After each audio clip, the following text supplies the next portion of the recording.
kerajinan bahan keras itu, kerajinan bahan keras adalah produk yang dibuat dari bahan keras buatan yang bersifat kejahatan lama, pujal, keras, tidak mudah terurai, namun memiliki fungsi hias. Contohnya yaitu seperti kaca, logam, tutup botol, dan lain sebagainya.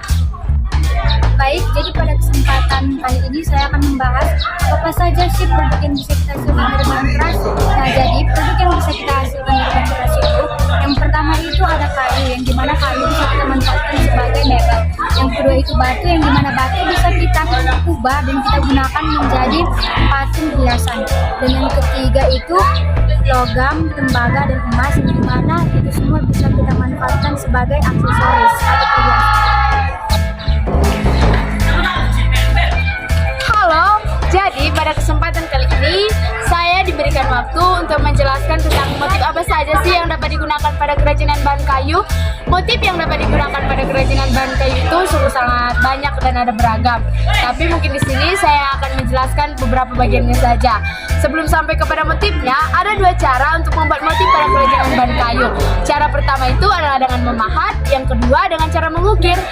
Motif-motif pada kerajinan bahan kayu yang dapat kita buat itu adalah motif realis atau menggunakan keadaan alam. Contohnya itu tumbuhan. Nah, untuk motif kedua itu ada motif geometri atau yang sering disebut dengan motif yang dapat teratur dan dapat diukur. Nah, yang ketiga itu ada motif abstrak atau yang tidak jelas sesuai dengan objeknya tetapi masih dapat menjadi indah ketika dibuat dengan sepenuh hati. Nah, untuk yang keempat itu adalah motif dekoratif atau biasa dibuat untuk motif memperindah kerajinan bahan kayu tersebut. Baik, jadi di sini saya menjelaskan unsur-unsur kerajinan bahan keras. Yang pertamanya itu kenyamanan. Kenyamanan adalah jaminan tentang suatu pengguna untuk menggunakan produk tersebut dengan aman. Yang kedua yaitu kenyamanan. Kenyamanan adalah suatu orang yang menggunakan produk dengan nyaman dan ya begitulah. Nah, untuk membuat suatu kerajinan bahan keras, kita memerlukan perencanaan. Yang pertama itu adalah pengelolaan sumber daya usaha.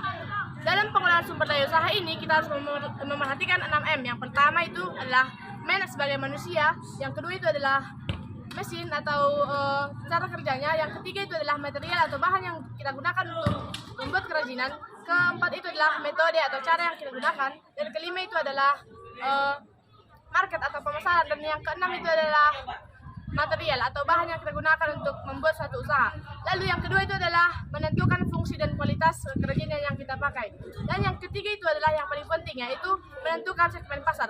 Kita juga harus memerhatikan segmen pasar untuk kerajinan yang akan kita jual, apakah itu laris dan posisinya strategis. Nah, lalu yang keempat ada menentukan bahan material produksi kerajinan. Lalu yang kelima ada menentukan teknik industri dan atau teknik produksi. Nah, contohnya itu teknik ukir, teknik pahat, dan teknik bubut. Baik teman-teman, jadi berdasarkan penjelasan teman-teman yang tadi, kita dapat menyimpulkan bahwa kerajinan bahan keras itu adalah kerajinan yang berasal dari bahan baku yang bersifat keras. Dan biasanya sih kalau kerajinan bahan keras ini fungsinya utamanya itu fungsi pakai, tapi nggak sedikit juga sih yang untuk fungsi hias. Jadi teman-teman, kita harus semakin berkarya, semakin baik dan semakin jaya. Prakarya, menyenangkan, kreatif, dan inovatif. Sekian penjelasan dari kami. Jika ada kurang, kami mohon maaf. Jika merasa kurang puas, silakan cari sendiri. Sekian dan terima kasih. Dadah.